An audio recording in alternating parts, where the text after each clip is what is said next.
Te he dicho otras veces que de los autores, de los filósofos, y siempre me gusta tomar a los clásicos, incluso de artistas o biógrafos. Creo que ahí están las verdades que después uno procesa, va tamizando, también con algunos otros referentes, pero también con las experiencias propias, ¿no? Eh, y suelo volver bastante seguido a una autora que es María Zambrano, una española que no es clásica, es más bien contemporánea a nosotros. Ella nace en 1904 en Málaga y muere en 1991 en Madrid, después de haber vivido muchos años de exilio, pero pudo terminar su vida en España.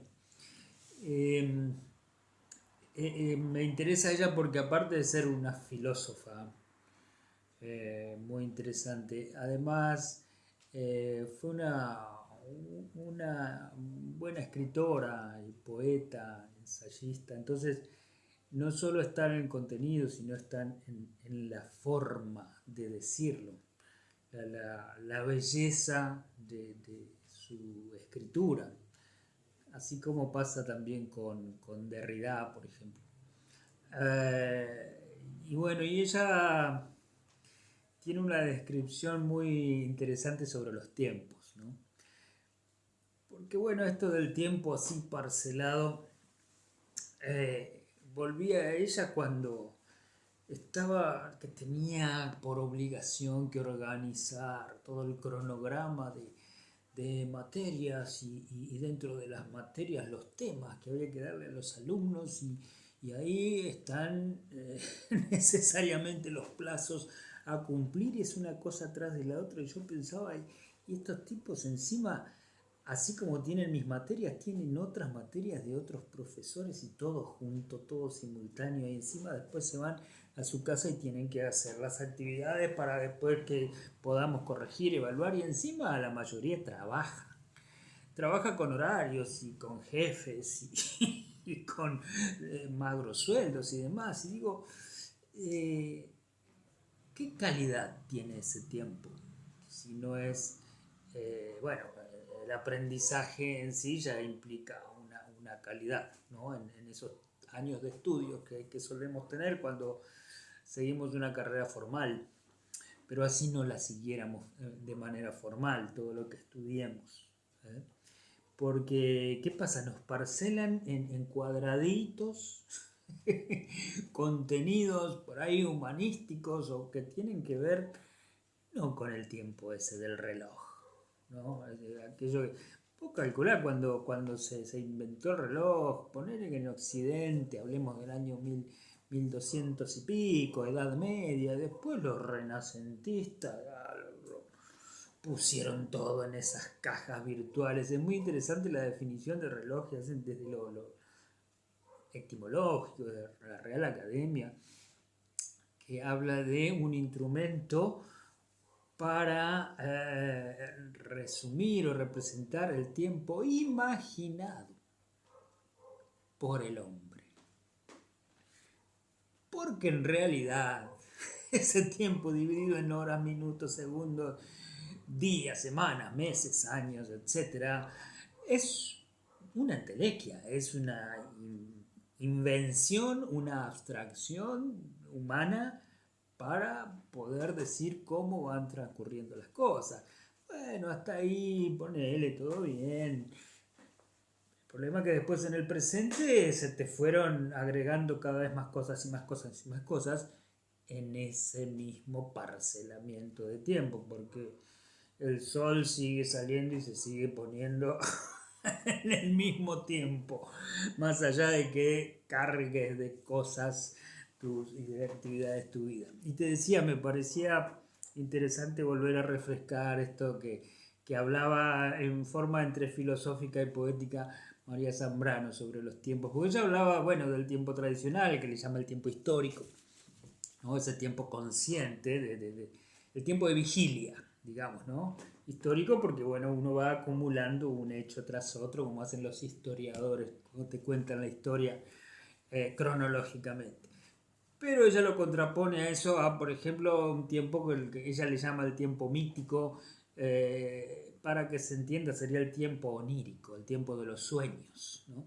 Y no precisamente lo contrario a la vigilia, biológicamente, sino los sueños, el soñar, el estar en tu mundo, ¿no? Cuando uno es niño o niña, es muy fácil que esos chicos estén en su mundo y a veces la maestra está explicando y le tiene que llamar la atención porque él está en otro lado. Y no, vení, cae de nuevo en la tierra porque te estoy explicando cuánto es 2 más 2, que es muy importante para tu vida. El tipo o la nena por ahí andan por las estrellas navegando con algún amigo imaginario, etcétera, etcétera. Um, ese tiempo histórico, ese tiempo cronológico, realmente funcionaba en la antigüedad también, porque las actividades tenían un común denominador en general, que esto venía de parte del conocimiento poético, filosófico, artístico, que era el proceso de las cosas. Por ejemplo, el conocimiento. El conocimiento precisaba y precisa un tiempo de procesarse. A ver, porque hoy se resumen como herramienta para el conocimiento la información. Una información bastante superficial, pero no por el contenido superficial, sino por la inmediatez, por la rapidez en la que te la dan y que tenés que aprenderla, asimilarla. ¿Por qué? Porque atrás ya viene otra información, porque la actualidad es lo sagrado, ¿sí? La vigencia, no sea cosa que te quedes fuera de moda.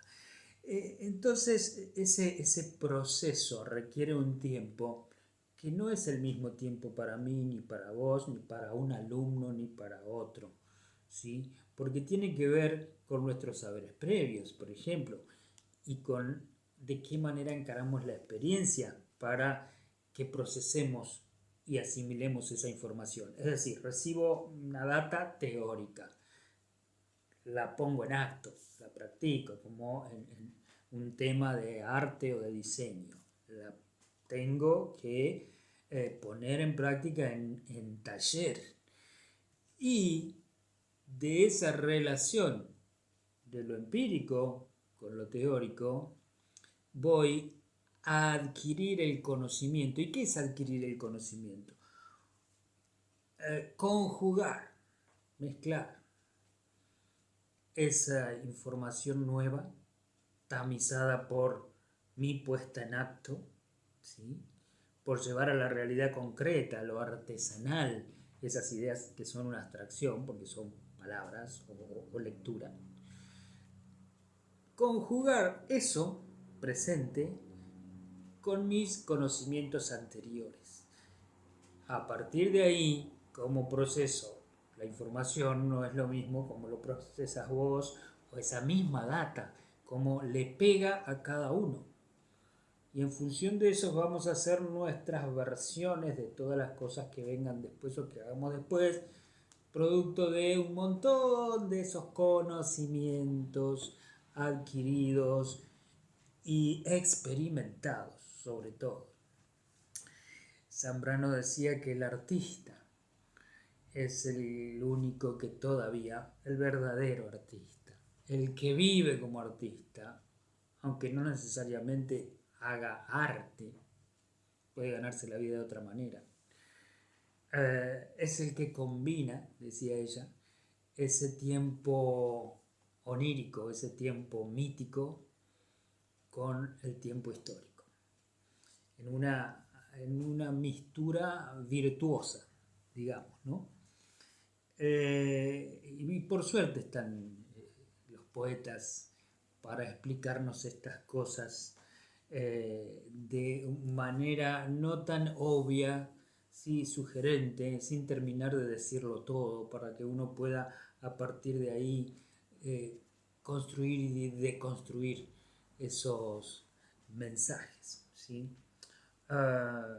Y así como yo me refería a María Zambrano, también hay otro poeta que me acuerdo ahora, que es más cercano, ¿no? Que es Mario Benedetti, que tiene un poema muy interesante que se llama Tiempo sin tiempo.